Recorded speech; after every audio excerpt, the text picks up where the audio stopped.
Então, boa tarde a todos. Damos início, então, à sessão pública de apresentação da dissertação de mestrado acadêmico do aluno Evaldo Paes Ferreira Neto, que tem esse título, Implantação da Base Nacional Comum Curricular, Estudos de Caso com 2 professores de Física.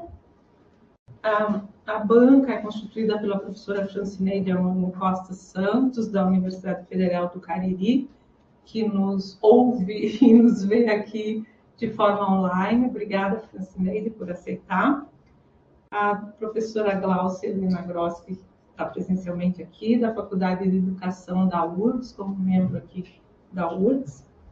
E a doutora Fernanda Osterman, do nosso programa. Obrigada às duas por aceitarem ler esse trabalho, contribuir aqui. Então, Nerval, você tem aí de 55 a 60 minutos para apresentar, depois a gente passa para a quiz. Boa tarde a todos, agradecer pela presença de vocês. Nós vamos apresentar então meu trabalho de mestrado, a implantação da Base Nacional Comum Curricular, estudo de caso com 2 professores de física.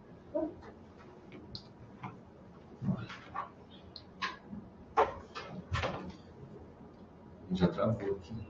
Tenta clicando no slide.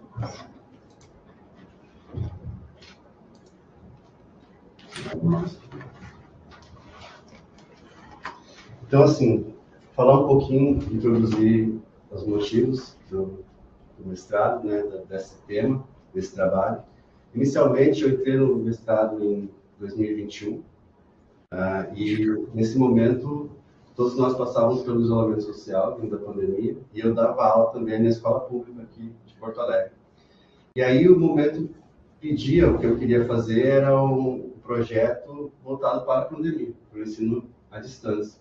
Só que, passando o tempo, e aí depois eu acabei encontrando a orientação da professora e fazendo reuniões com ela, a gente achou que seria interessante pensar um pouco mais à frente, né? Porque assim que acabasse a pandemia e as escolas voltassem, o que voltaria à cena era a reforma do ensino médio, que tinha começado, tinha dado um tempo, por causa da pandemia, que ficou mais emergencial, e aí voltaria com força, e aí é bom a gente saber.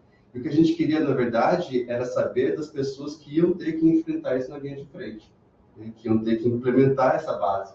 Então, uma vez que definimos o tema, eu comecei a fazer a pesquisa e comecei o projeto. E para isso eu busquei algumas informações e fiz uma imersão no tema. Assim, a primeira coisa que eu queria saber, que eu achava importante, saber por que ia ser feita uma reforma tão importante, tão grande, né, no Brasil naquele momento, estava sendo feito. E aí nós buscamos o que o governo federal, que era quem estava implementando, tinha a dizer sobre isso. E eles colocam que a argumentação é que a escola não correspondia mais aos anseios dos jovens, que havia uma alta, elevada número de evasão, tá? E que para a escola se tornar mais interessante era preciso mudar e fazer uma preparação para que os jovens entrassem no mercado de trabalho de forma mais dinâmica. E aí a gente vai ver se realmente é isso, né? Então, assim, o primeiro momento foi esse. Aí nós buscamos um pouco da história dela para entender como ela começou. Ela foi feita em 3 versões, de 2014 para cá a gente buscou. No Plano Nacional de Educação, que estabelece 20 metas, sendo 4 delas sobre a BNCC já. Ela tem uma primeira elaboração no final de 2014 e 2015, e ela passou de 2015 inteiro para consulta pública. Com a argumentação do Estado, do governo brasileiro, era que a população estava participando dessa reforma. Aí houveram manifestações sobre isso um tempo, da primeira versão, seminários para debater já a segunda versão, e aí análise dos pesquisadores, que começaram a fazer publicações e fazer análises a respeito da proposta, também na nossa área, ensino de ciência da natureza, sobre ela. Tá? Aí, final de 2017, começa então a terceira versão da produção. No final de 2017, é homologada a educação infantil e ensino fundamental, e 2018 ela é homologada para o ensino médio, que é onde a gente vai focar. Então, ela muda a estrutura da educação brasileira, em todos os âmbitos, na educação infantil, fundamental e médio. Uma das mudanças mais radicais é a respeito das disciplinas. Ela agora passa a ser um ensino avaliado e feito por habilidades, volta para essas competências e habilidades. E as disciplinas, elas não são mais física, química e matemática como a gente conhece. Passam agora a ser por áreas. Outra mudança são nos horários. Sobe-se, então, de 2.400 para 3.000 horas. Porém, há redução no ensino básico, de química, geografia, física, tá? Para 1.800 horas, e 1.200 horas passam a ser para a formação técnica profissional. Mas, na verdade, não é um técnico, não tem um diploma de técnico. Então, dando um zoom aqui são as áreas, tá? Os anos, as fases. E dando um zoom, que está melhor de a gente chegar, a gente entende, então, o que é o ensino médio.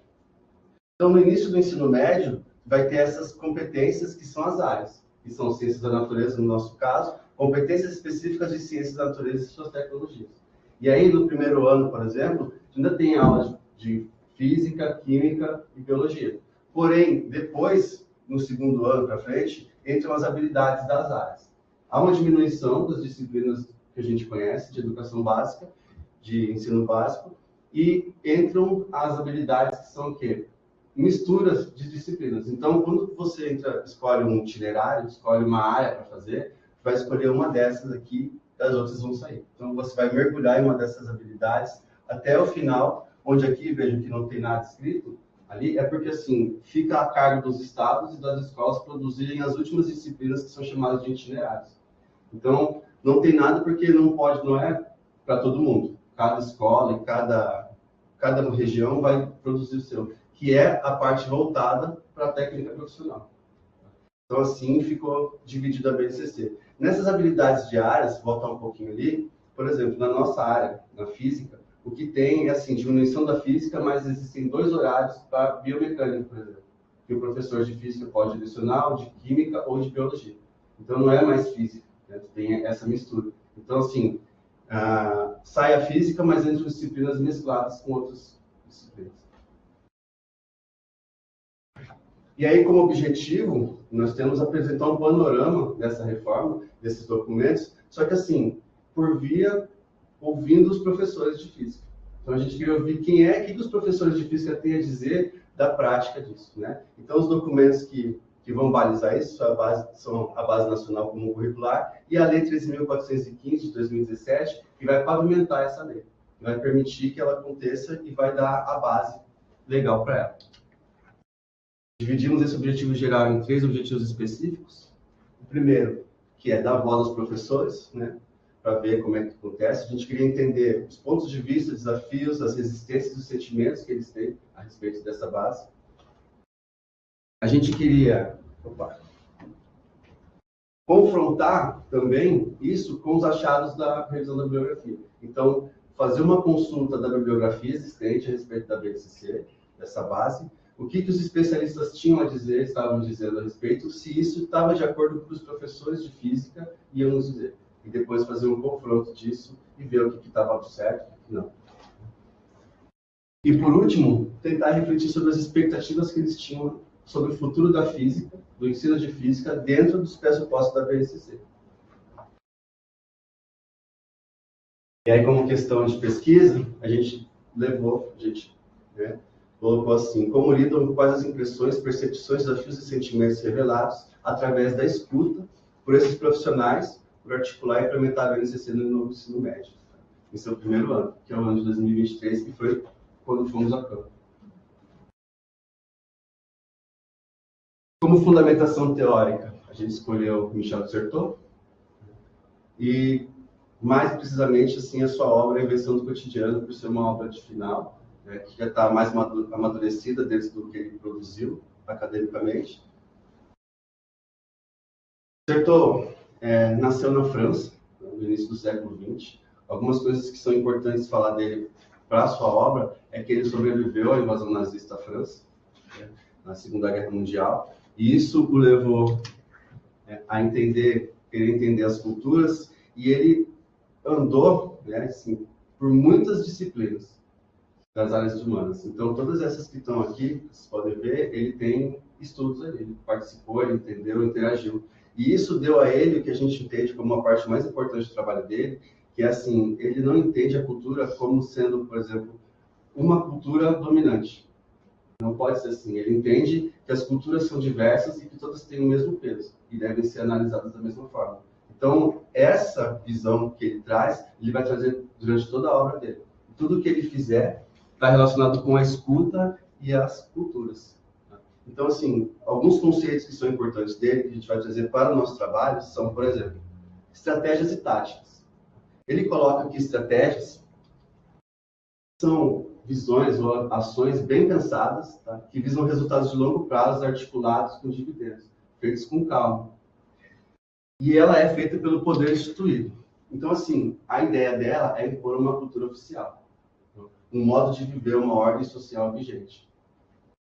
E ela é feita por quem tem os capitais. Então, os capitais culturais, os capitais intelectuais, econômicos, de voz. E aí elas se dão por quê? Pelos documentos oficiais. Porque quem tem esses capitais consegue trabalhar as leis, consegue modificar as leis, impor regras, difundir pela mídia oficial. Então, assim, essas são as estratégias para imposição de um meio de vida, um meio de ver a vida, né? Por outro lado, existem as táticas, que são ações imediatas e urgentes. São ações, assim, rápidas, elas são improvisadas. Elas não visam grandes dividendos futuros. Elas visam, na verdade, sobreviver hoje. E, assim, a ideia delas é subverter essa ordem imposta aqui. Então, como marginalizados culturalmente, eles tentam sobreviver fazendo o que o setor chama de antidisciplina.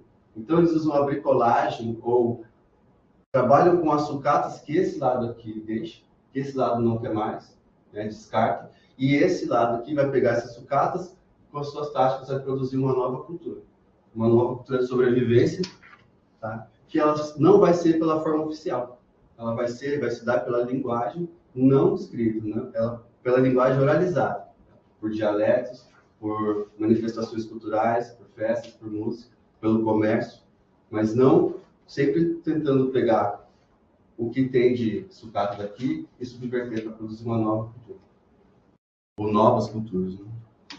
Outro conceito que também é muito importante, que a gente vai usar, e usou bastante, é a ideia de lugar e espaço.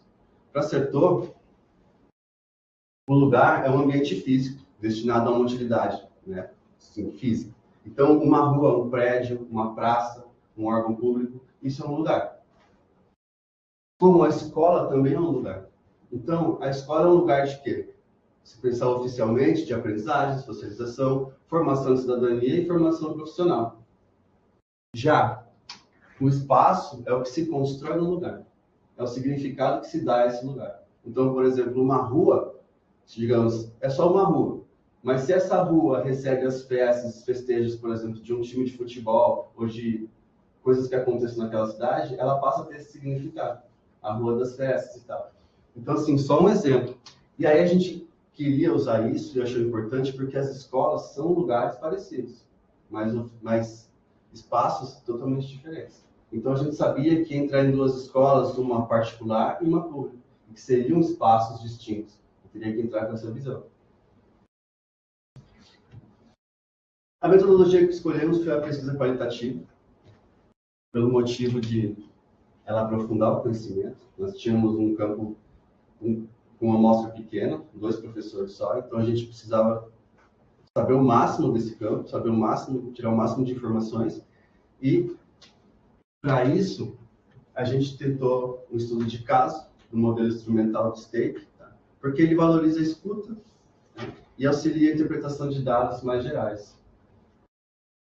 Para fazer análise desse trabalho, escolhemos a Laurence Bardin, uma análise de conteúdo, tá, dessas falas, que tem as seguintes fases: a pré-análise, onde nós pegamos os documentos, as transcrições que nós fizemos, né, e temos uma leitura inicial só para conhecer o material, para tentar entender melhor o que cada profissional falava. Depois, nós fizemos uma organização mais completa para a exploração desse material, fazendo a divisão, separando por significados, agregando significados a elas e codificando esse texto. E, por fim, tratamos esses dados para fazer a publicação, para apresentar resultados em cima disso. No que nós encontramos, então, também, para responder a nossa pergunta de pesquisa, o que a gente fez foi uma revisão da literatura, onde a gente encontrou algumas coisas importantes. Então, a ideia era mapear o quadro geral, evidenciando que essas publicações iam mostrar para nós a respeito do que os professores, os especialistas em ensino de ciências e educação diriam a respeito da BNCC. Depois, a gente queria amparar a fala dos nossos professores por meio da literatura existente. E também publicar isso, né? Então, assim, contribuir para a literatura que existe para também oferecer algum conhecimento e agregar a área de ensino de física. Nosso caminho na busca dos artigos foi, buscamos só em revistas brasileiras, por conta da reforma aqui, no portal de periódico CAPES, por nos oferecer várias revistas, vários títulos. As palavras-chave que nós usamos junto com o Booleano End foi BNCC, Ensino de Ciências, Ensino de Física e Lei 13.415/2017. De início, no primeiro momento, foram 2.608 artigos, e aí nós filtramos por título e resumo, e aí nós tiramos os repetidos, com o mesmo tema, nós tiramos os que falavam de ensino fundamental e os que não tratavam de ensino de física, ou de ciências diretamente. Então, por exemplo, os que falassem direto de ensino de química, nós descartamos, mas os que falassem de ciências em geral, nós não tivemos. Então, ficamos com os de física e os de ciências. E, por fim, ficamos com os trabalhos revisados por pares, que tivessem pares A1, A2, A3, B1 e B2, tá? Entre os anos de 2017, porque foi o ano da implementação, da homologação, e 2023, que era o ano que nós estávamos acompanhando os professores. Selecionamos, ao final de tudo, 37 trabalhos, dos quais nós fizemos a leitura completa. E aí, dentro disso, nós conseguimos, né, separar e organizar por categorias temáticas. Nós encontramos as seguintes categorias: a BNCC, que é um quadro geral, que esses profissionais pensam, a Lei 13.415, com 7 artigos, Ensino de Ciências Física/Ciências, com 10 artigos, e incluímos uma categoria após as leituras, por achar importante tratar da BNCC e Natureza da Ciência, porque esses artigos se mostraram bem pertinentes e a gente achou que seria importante acrescentá-los. Na categoria A Base Nacional Comum Curricular, nós separamos algumas falas que foram as que mais apareceram para nós e que nós achamos mais importantes, na verdade. Então, os pesquisadores, né, a maioria deles disseram que a base apresenta aspectos ideológicos. Ela é feita em ideias ideológicas, um aspecto ideológico, ela é limitante e alienada do contexto brasileiro. Além de que ela abandona a construção de uma educação democrática, tá? E ela facilita a autorregulação via mercado, ou seja, as empresas, os grupos, né, regularem a educação conforme eles desejam, o que é interessante para eles. E ela pauta a aprendizagem, então, para o mercado de trabalho. E a tendência dela é de transformar consumidores. Ela não tem o propósito de por exemplo, ensinar profundamente um senso crítico. Na verdade, ela quer ensinar o consumo. É trabalhar para o consumo. Ela tem um caráter neoliberal, por conta de tudo isso. E por grupos empresariais que estão ali por trás dela, que estão financiando e bancando essa base para os seus interesses, né? Então, para elites sociais e empresariais brasileiras. E aí ela tem um efeito danoso sobre os professores também, onde a responsabilidade por tudo que der errado é do professor. Então, uma coisa que nós percebemos aí é que a divisão da educação brasileira, nesse modelo neoliberal, descentralizado, o governo, o Estado regulando, as empresas financiando e avaliando, e aí de acordo com o que elas desejam, e para o professor ficam as sucatas desse sistema novo. Então, o que nós vamos usar, o quê? O professor vai bricolar em cima dessa sucata. Então, a ele cabe a responsabilidade de tudo que acontecer na escola, ali dentro. Na segunda categoria, sobre a lei, ela gerou mudanças na carga horária, isso foi bastante falado, como isso foi danoso, a diminuição da carga horária do ensino básico, como foi danoso também acrescentarem essas disciplinas que são sem muito nexo, segundo os profissionais da pesquisa. Tá? Ela veio para substituir a medida provisória 746 de 2016, que é alicerçou o ensino médio. Então, assim, essa medida provisória, ela instituiu o ensino por habilidades, ela deu a primeira, vamos dizer, o contorno da BNCC, e depois ela foi transformada numa lei que faz essa modificação e pavimenta, então, a BNCC. Uma das coisas importantes dela, as instituições que não conseguirem se adaptar, tá, para fornecer os cursos, os itinerários, vão poder firmar convênio com outras instituições. Então, isso já é uma visão assim, de que não vai dar certo. Porque se a escola não conseguir, dentro da escola, trabalhar isso, pode se vender para outras instituições fazerem os cursos e fornecerem para a escola. Tá? Mais ainda, conotório conhecimento. Então, dependendo disso, só o professor técnico, só uma instituição técnica, já pode substituir o que seria o que um físico ou um químico trabalharia na sala de aula. Tá? E aí, com esse pressuposto liberal, tem uma ideia assim, que é muito importante, que a gente entende como enganação, é que assim, o argumento é que o aluno, o estudante, vai poder escolher o itinerário que ele quer, só que o itinerário ele vai estar dependendo do orçamento que a escola tem. Se a escola não tiver orçamento, ela não vai conseguir fazer um itinerário. Só que, assim, existe a PEC 246, emenda constitucional 95 de 2016, que elas limitam o gasto do Brasil em investimento na ordem pública. Então, educação, saúde, eles estão limitados. Não pode investir durante 20 anos. Então, assim, vai ter que fazer com o que tem. Então, se a escola não puder fornecer, não tem jeito. E ela permite transferência de recursos para essas instituições. Então. E esses cursos podem ser oferecidos via EAD também. Já quanto à categoria ensino de física e ciências, tá? O currículo probabilidades inclui uma aprendizagem aligerada, focada em um saber fazer sem reflexão. Isso já cai também, liga com a ideia de letramento científico, que é mencionada na BNCC. Só que na prática isso não vai acontecer, porque no letramento científico, tu vai pensar em sociedade, ciência e sociedade, a ciência e tecnologia, mas a BNCC trata só de ciência e tecnologia. E de uma forma assim, muito superficial. Não é a tecnologia impactando a sociedade ou vice-versa. Essa discussão é negada. Não tem. E aí, por causa disso, ela encaminha a educação para as padronizações internacionais. Né? Das empresas, como a gente disse, que bancam. Quem financia quer lucro, né? Quer resultado. Então, essas instituições estão de perto cobrando esses resultados, fazendo várias provas, como, por exemplo, o PISA é uma delas, né? Buscando os resultados. E assim, muitos desses órgãos são de empresas e governos de países de primeiro mundo, que estão implementando essas reformas neoliberais em vários países de terceiro mundo. O Brasil é um deles. E os autores defendem que dentro de tudo isso há um currículo oculto.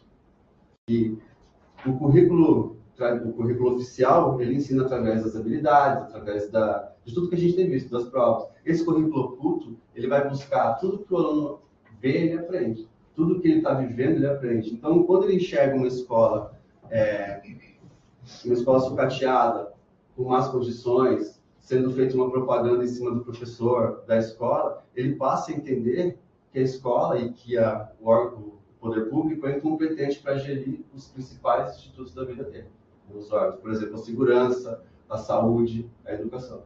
E isso é, assim, uma forma de você poder fazer privatizações sem resistência. E aí também os trabalhos da BNCC não abrangem nenhum pressuposto para pessoas com deficiência e superdotação. O que ela fala é muito ligeiro e assim, ela não tem nada. Então os professores e as escolas vão ter que dar um jeito de encaixar isso dentro das aulas. Então a BNCC é a natureza da ciência, porque, como na categoria anterior mostrou, é uma educação muito aligerada. Né? Então, assim, os estudantes poderiam escolher quais áreas estudar. Tá? Só que acontece que se um estudante escolher uma área que não seja a área de ciências, ele nunca mais vai ver ciências. Não tem mais. Então, ele não vai ter um aprofundamento, não vai entender como a ciência ocorreu, como que a história da ciência acontece na humanidade, como ela vem evoluindo. Então, ele vai ter a ideia de ciência ainda, uma ciência muito rasa. Uma ciência, fugiu agora a palavra, mas uma ciência de terraplanista, vamos dizer assim. Né? Aquela ideia de ciência religiosa. Tá?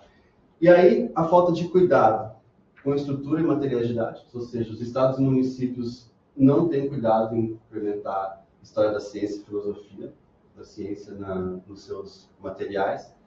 Então, assim, isso já é prejudicial também. A má formação dos professores, porque muitos dos professores que vão para a sala de aula não têm também essa formação na universidade e não tem nenhuma formação na BNCC em cima disso. E apresenta, então, um ensino tradicional pautado nas habilidades, que não vai levar em conta a complexidade do desenvolvimento científico, através das guerras, das religiões, das disputas que houveram. Um ensino dialético. E aí nós começamos, então, as escutas com os professores. Fomos para as salas de aula, falar com eles. Nós investigamos 2 professores de física, tá, que ministravam, os 2 ministram aula no ensino médio em escolas do Rio Grande do Sul. Um na região de Porto Alegre e outro na região metropolitana do Vale dos Sinos. Antes de cada escuta, a gente assistiu a aula deles. Então, nós fizemos 3 escutas com cada um. Então, assistimos 3 aulas deles para ver como é que era o dia a dia, entender o cotidiano deles. Ambos os professores são graduados em Física pela Universidade do Rio Grande do Sul. Tá? E a gente denominou eles, para guardar o sigilo, professor A e professor B. Um pouquinho mais. Os 2 se mostraram muito dispostos, eles ficaram felizes, abriram as portas da escola e das salas de aulas e contribuíram bastante. Então, o professor A e o professor B, um pouquinho de cada um. O professor A tinha 59 anos, ele leciona mais de 30, numa escola grande de Porto Alegre, que atende mais de 1.500 alunos. E ela atende esses alunos da região metropolitana e dos bairros periféricos. Então, é uma escola de centro que não atende, em maioria, os estudantes de centro. E muitos dos estudantes que estudam lá, eles têm um problema de vulnerabilidade social. Muitos recebem ajuda do Estado para irem para a escola, né? Tem vários problemas, como a gente já conhece. E mesmo assim, estão lá. Então, são alunos de bairros periféricos. Tá? E aí, como essa escola era uma escola tradicional, é uma escola tradicional relativamente antiga, ela já teve incentivo. Quando eu andei por lá, eu vi que, por exemplo, tinha laboratório de física com experimentos antigos, mas muito bons. Experimentos assim, até tinha tubo de vento, tinha algumas coisas bem interessantes, mas estavam todas quebradas. E o que o professor fazia para driblar isso? Ele tinha um grupo de robótica que ele mantinha. Só que ele mantinha com o dinheiro dele.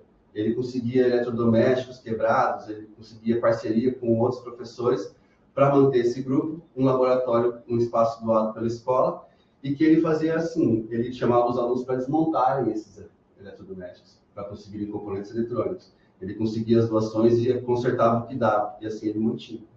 Então ele era um bricolador nato. Ele mesmo falou, eu bricolo aqui a gente faz um improviso. Já o professor B tinha 33 anos de idade, tá? Leciona em escolas particulares da região metropolitana, do Vale dos Sinos. A escola dele, desde 2017. E a escola dele tem um convênio com uma tradicional universidade do Vale dos Sinos, privada, e lá dentro fica a escola. Então, assim, a estrutura da universidade eles utilizam para a escola. Salas de aula, a secretaria, e ele tem um laboratório, ele tem acesso ao laboratório da universidade. Porém, algumas coisas que ele nos disse para conseguir o laboratório, ele tem que chegar 2 horas antes, porque o rapaz, o funcionário que abre o laboratório não fica de tarde, ele só dá aula à tarde. Então, ele tem que chegar antes para o rapaz abrir o laboratório e fica 2 horas lá trabalhando. E ele não tem acesso aos experimentos. Os armários de experimentos ficam fechados. Então, ele tem que levar tudo da casa dele. Então, todos os experimentos e demonstrações que ele faz, ele banca com o dinheiro dele. Leva de casa e faz em horários fora da aula. Então, também é um bricolador, tá? Acertou aqui. Então, gente. E aí, nós vamos começar com o professor A, algumas falas dele. E aí, assim, nós começamos com a seguinte pergunta. Professor, poderia nos contar um pouco sobre como a BNCC está sendo aplicada na sua escola? Quais são suas impressões e sentimentos a respeito desse processo? E ele respondeu assim, qual BNCC estão falando? Quando ele falou isso, eu pensei, ele não sabe nada, né? Então, assim, perdemos a... Só que ele já veio e colocou a escola como espaço diretamente. Primeira coisa que ele disse, as escolas são sempre escolas de classe. Então, se você me perguntar, a minha BNCC é uma, mas de outros professores vão ser outros. Então, de qual que nós estamos falando? Aí ele disse que a primeira coisa que ele sentiu é que mudou muito o horário, a carga horária mudou. E ele diz assim, a partir do segundo ano diminui muito a carga horária das ciências. No primeiro ano tudo bem, mas depois ele começa a sentir que mudou muito. E ele volta a dizer, há uma BNCC dos ricos e uma BNCC dos pobres. A BNCC dos ricos é um complemento, porque ele já coloca que as escolas que menos vão sentir as que são muito de elite, as maiores. Então, ele diz que essas escolas já oferecem o dia inteiro, durante muito tempo, material para os alunos. Coisas, programação extra-classe. Então, essas escolas só precisam mudar o nome de algumas coisas. Elas não vão ter uma grande mudança real na prática. E vão continuar bem. Só que a dos pobres, não. Porque a BNCC dos pobres, como não vai ter incentivo, vai ter que adaptar a nova lei ao que já tem, ao que tem de material. Não vai mudar nada. Então, não vai mudar o incentivo, né? Não vai mudar o investimento. Mas vai mudar o quê? Nessa adaptação. Ele diz que a condição social do professor da escola, da rede, é diferente do dele. Então, ele se coloca assim, ele diz que se ele fosse dar aula num colégio de elite, ele citou alguns nomes, ele falou assim, que ele não duraria muito tempo. Porque a condição dele como professor, a experiência de vida dele, não está de acordo com esse colégio. Ele diz que um colégio de elite, o professor geralmente se formou lá. Porque ele já viajou, ele conhece os alunos, tem essa experiência também. Então, o professor de escola pública já não tem como dar aula num colégio desse de elite. É diferente. Só que tudo isso influi. E aí ele fala assim, ó, uma escola não foge à classe social que ela vive, né? Então, uma escola particular de nível alto é uma empresa. Ele colocou que ela é uma empresa e ela presta um serviço, então ela tem que ter resultado. Né? E a escola pública é um serviço social. E ele disse que a comunidade, os alunos, entendem a escola pública como um serviço social igual ao posto de saúde, por exemplo. Num sistema de assistencialismo. Então, assim, da mesma forma que o posto de saúde assiste as pessoas e elas vão lá para ser assistidas, a escola também é assim. Não é um investimento para o futuro. Não é algo que você vai buscar informação, que vai buscar uma formação. Tu vai muitas vezes porque é obrigado, porque a lei manda. Porque muitas vezes os benefícios sociais estão vinculados à matrícula na escola. E aí diz assim, os meninos ricos, de escolas ricas, no caso, escolas particulares nobres, eles querem ser engenheiros, militares, eles têm essas profissões sofisticadas como meta. Eles sabem que estudar é um investimento. Já os nossos meninos aqui têm muito pouco essa visão, essa expectativa acadêmica. E acadêmica não é a ideia de acadêmico pesquisador. É um acadêmico de alguém que vai trabalhar com o que estudou. Né? Usar a educação para conseguir um trabalho, para mudar de vida social. Então, ele diz que na escola quase ninguém tem essa expectativa. Tá? E aí, muda-se um pouco sobre as disciplinas, ele fala um pouco dos professores. Ele diz que essas disciplinas novas não são interessantes, não vieram agregar. Ele diz que os professores completam a carga horária com essas disciplinas. É para isso que ela serve. Porque o que acontece assim, como as disciplinas de núcleo comum básicas, né, diminuíram, o professor continua na sala de aula. Ele não pode diminuir a carga horária dele, porque ele tem que pagar as contas. Ele continua tendo que bancar a casa dele. Então, assim, o que ele faz é pegar essas disciplinas novas. Só que essas disciplinas novas exigem uma programação nova. O professor tem que fazer uma disciplina nova, de acordo com a BNCC. E ele fala assim, bom, não houve muita mudança a respeito disso. Os professores continuam fazendo as mesmas coisas. E, assim, os alunos não gostam muito. E aí a gente já volta lá para o início do trabalho, porque quando a gente começou o trabalho, o que a gente queria ver era o quê? Por que foi feita a BNCC? Foi a primeira pergunta, né? E assim, era porque os alunos não gostavam do sistema que estava acontecendo, que estavam se distanciando da escola. E aí o primeiro professor fala que eles não gostam desse sistema também. Então já vê que há alguma coisa errada aí. E aí coloca mais, assim, que o professor, tu acha que o professor que ganha mal, que está cansado, vai fazer uma reciclagem mental para tentar se encaixar a vida dele naquelas emendas esquisitas, ou seja, nas disciplinas, na forma de construir a disciplina? Não vai, né? Ele vai tentar adaptar o que ele tem, o que ele já sabe. Vai usar o que ele já sabe, talvez ler um livrinho, né? Um livro a mais didático. E aí a gente volta assim, a pensar também na ideia de setor, que a gente tem buscado, é que a falta que a BNCC, alguns especialistas falaram, que ela traz, assim, ela, vou dizer, ela tira a autonomia do professor. E esses livros são uma forma de fazer isso. Porque se o livro já vem como um manual didático, e o professor não tem tempo para fazer várias disciplinas novas, o que ele vai fazer é pegar esses manuais e vai encaixar as aulas ali. Então, assim, isso já tira, ele não tem muito como fugir disso. Ele vai fazer o que o Estado, o que os que bancam essa reforma estão mandando, estão colocando. E aí ele coloca um pouco mais e diz assim, ó, tem pessoas que simplesmente se desligam para não sofrer. Então, isso foi uma coisa bem assim, importante que ele falou. E diz que tem pessoas como ele que ainda estão tentando fazer. Criar ilhas de coerência aqui e acolá. Tá? Então, assim, com o quê? Com esses projetos que ele faz. Um projetinho aqui, um projetinho ali, foi esse prêmio que ele usou. Né? A gente tenta fazer essas ilhas de coerência para trazer esses alunos para que eles tenham interesse por ciência, de alguma forma se interessem por ciência. Tá? Então, ele diz até bricolagens. Exatamente isso que está sendo dito. Eu concordo. É bricolagem. Aí ele pergunta também qual a expectativa desses jovens diante disso tudo. O que esses jovens, para que eles vão usar isso tudo, né, essas disciplinas? Porque ele diz que não são nem técnicas, nem profissionais, na verdade elas ficam no meio termo, isso vai dar alguma camisa para eles, vai dar algum futuro para eles. Né? E aí ele diz também que, assim, a gente já flexibilizava dentro das condições do aluno. Então, essas flexibilizações, elas são inúteis, porque, assim, o professor já flexibiliza naturalmente, porque o aluno já vem numa condição de não saber, por exemplo, matemática, né, física, já tem uma dificuldade em aprender ciências, já tem uma dificuldade com a família. Então, sempre tem que se flexibilizar. Você não pode cobrar a física, geralmente, como ela vem mesmo. Você tem que sempre estar cuidando. A recuperação vai ser mais fácil.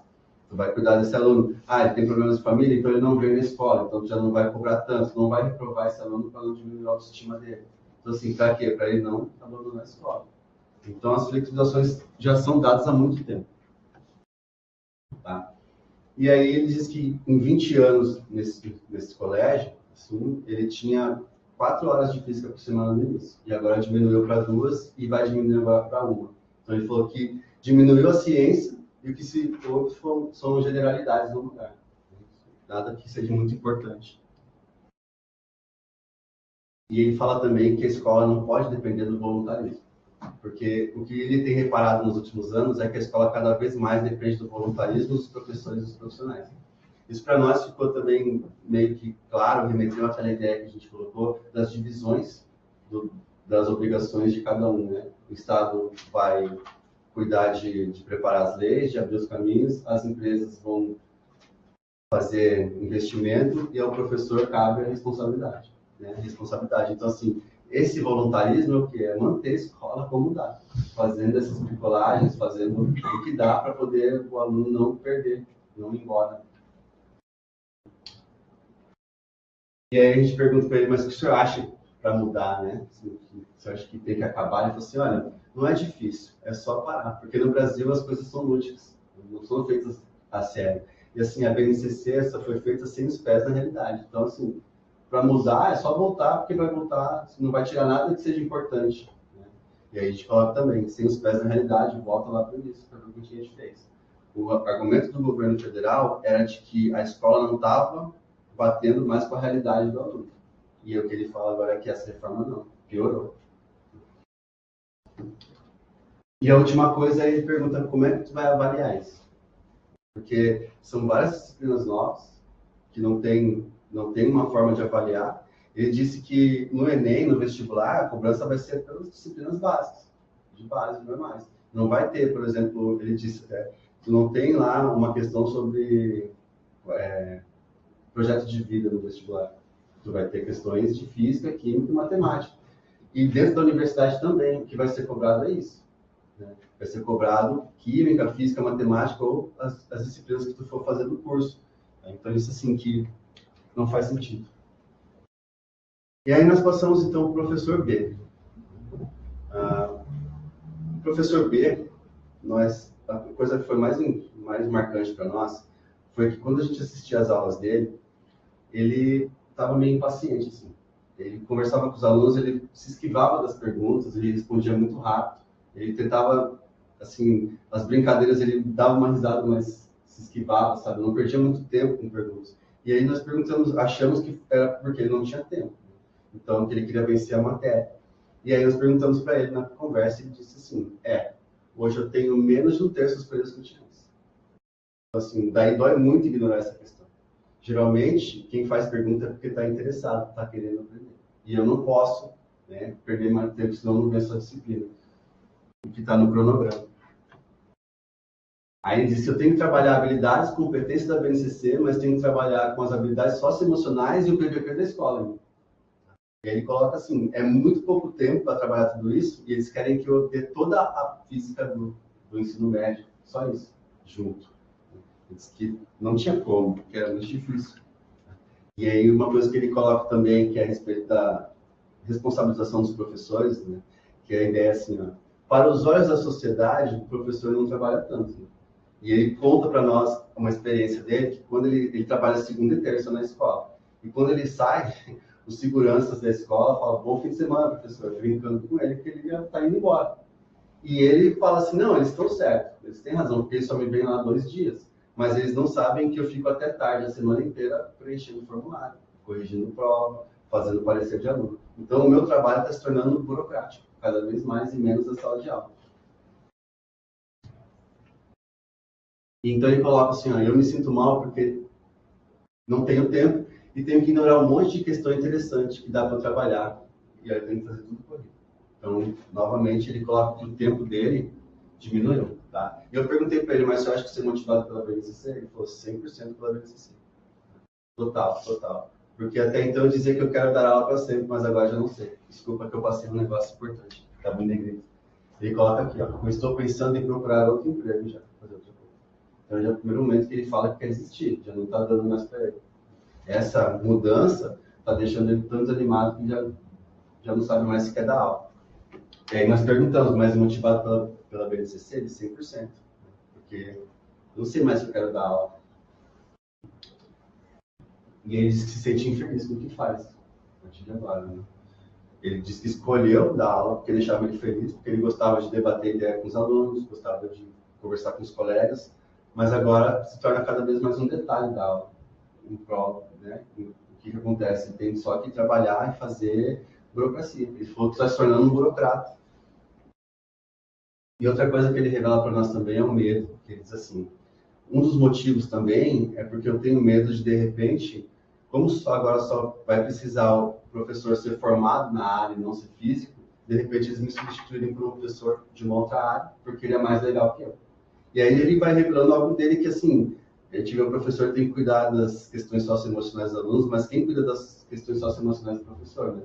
Porque ele vai revelar isso aqui, ó, eu confesso que sou uma pessoa difícil, ele traz dentro dele isso, um questionamento a respeito dele mesmo. Tenho que melhorar isso, mas sei lá. Tá? Então, assim, o medo dele é ser trocado por alguém mais legal, até porque ele dá aula na escola particular, a gente sabe que é diferente. Na escola pública até não tem tanto isso, mas na escola particular tem que ter uma certa imagem, você tem que manter isso. Né? Então, para ele, realmente devia ser muito pesado isso. Tá? E ele coloca, pergunta para mim como eu faço a avaliação dos alunos, porque se perguntar para mim, eu vou te falar uma coisa, mas o professor de história vai dizer outra, e o outro professor vai dizer outra, porque as disciplinas a gente não tem nada combinado. Não teve nenhuma reunião, nenhuma formação, não teve nada que falar sobre avaliação. Então, cada um avalia como consegue. Eu não sei como avaliar. Aí vejo que é uma dúvida dos 2 professores, a questão da avaliação. Ambos têm dúvida quanto à avaliação. E aí, no final, assim, ele fez algumas revelações mais surpreendentes, assim, que foi que a gente assim, impactou. Né? Que como a gente tinha a hipótese de que, na verdade, a BNCC ia ser maléfica, ela ia ser ruim só para as escolas públicas. E as escolas particulares iam escapar disso mesmo. Só que não foi isso que se mostrou. Porque, assim, ele disse que na escola particular, quem tem que fazer as aulas dos itinerários são os professores. Então, o professor pode criar um itinerário. Só que esse itinerário só vai sair do papel e virar aula, só vai virar realmente um itinerário da escola, se tiver adesão de no mínimo 20 alunos. Se não tiver, não vai sair do papel, então não vai sair. E aí o que acontece? O professor tem que dar aula, ele tem que manter os horários dele, porque senão ele perde a carga horária, e ele diz que diminui para 1/3 do que é. Então, assim, o que acontece? Os professores estão disputando para ver quem faz um itinerário mais legal, e não o que puxa mais.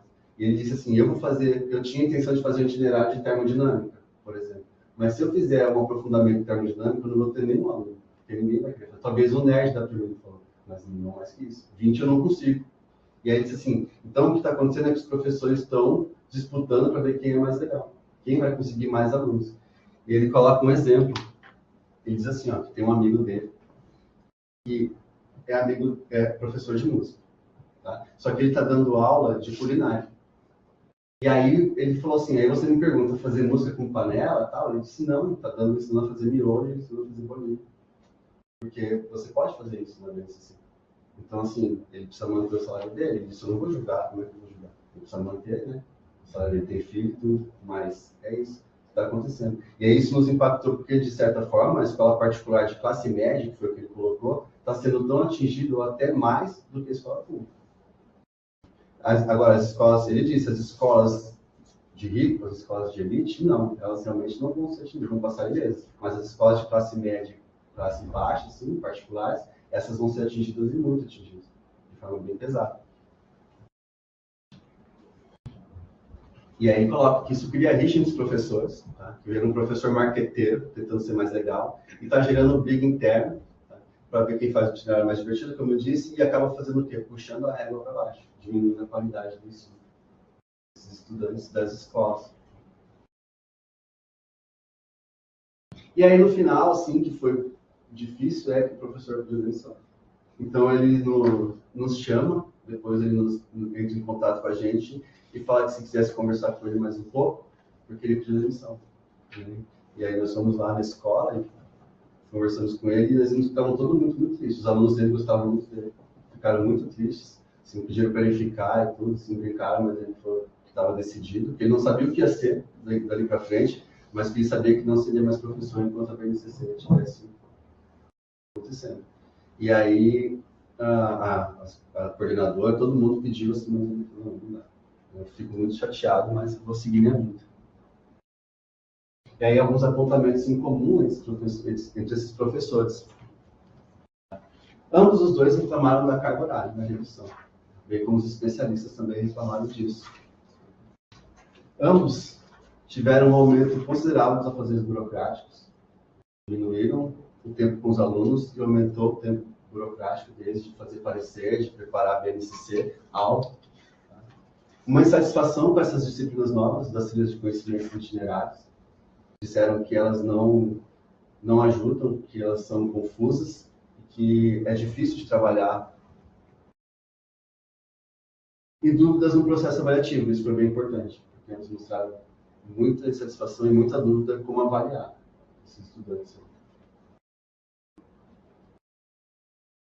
Incerteza quanto o futuro da profissão. Tanta incerteza que um deles não está mais na profissão, assim, abandonou. E uma coisa que a gente não disse, mas ficou para esse final, é que, assim, o professor A, ele não largou, não abandonou a escola, mas ele a todo momento nas aulas dele fala assim, faltam só 5 anos para me aposentar, faltam só 5 anos para me aposentar. Quer dizer, ele não ia abandonar, mas ele também já estava esperando para o fim, assim, ele não queria mais, já estava saturado de dar aula. E aí, como conclusão, nós voltamos lá à questão de pergunta, à questão de pesquisa, né? Como lidam e quais as impressões, percepções, desafios, sentimentos revelados através da escuta por esses profissionais responsáveis por articular a BNCC, né? No ensino médio, na escola, em seu primeiro ano. E aí, o que nós pudemos responder né? Os professores improvisam. Né? Vem no modelo dos setores, implementam suas táticas para poder ensinar. Se não houver esse improviso, se não houver essa disposição dos professores em bricolar, em trabalhar com as sucatas do poder, não vai sair a aula. Não tem como acontecer. Assim. Então, eles estão praticando a antidisciplina todo dia para sobreviver. Eles trabalham para fazer da escola um lugar de ensino-aprendizagem, sim, tá? Pertencente aos estudantes da comunidade. Então, assim, um espaço onde não seja só um espaço técnico, de formação técnica profissional. Que ali seja um lugar onde o estudante se sinta em casa, o estudante possa levar os seus problemas, que ele sinta ali segurança também. E eles aprovam a BNCC. Essa também foi unânime. Tá? Os argumentos deles são coerentes com as publicações que a gente viu. E ambos, todos eles, desaprovam a BNCC. como conclusão, para nós, né, assim, nossa, como a gente sai depois disso tudo, o que a gente pensa a respeito desse trabalho, a gente acha que... Não, desculpa, ainda estou nos objetivos aqui.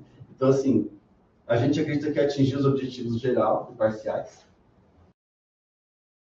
Nós escutamos e investigamos as consequências práticas das mudanças quando queríamos. Entendemos que não são boas.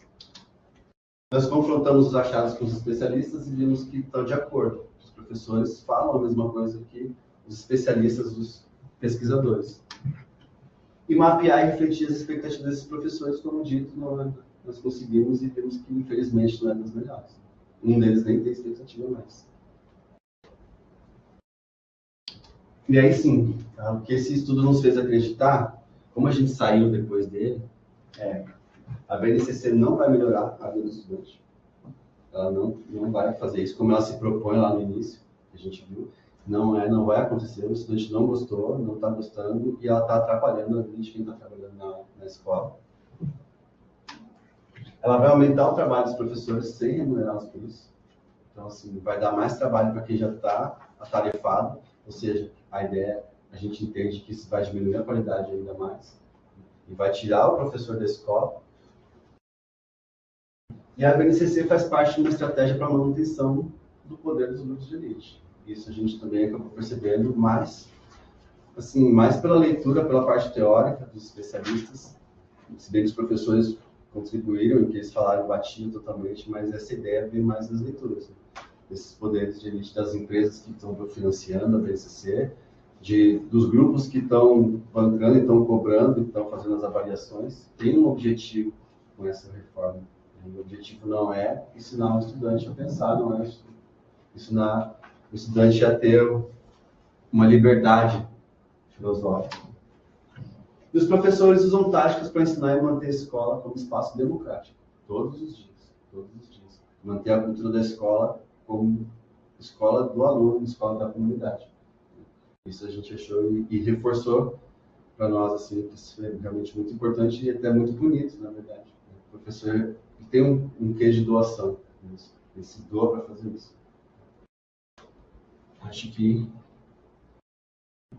é isso. Agradecemos aos professores entrevistados, em primeiro lugar, aos colegas do grupo de pesquisa que nos ajudaram, com as conversas, com as instruções quanto à pesquisa, aos professores do programa, que nos ensinaram, nos ajudaram também, que nos guiaram nesse caminho, e a professora Nela Terezinha Massoni, que foi a minha orientadora, que todo momento me incentivou. Obrigado a todos vocês, e te dizer isso. Ok.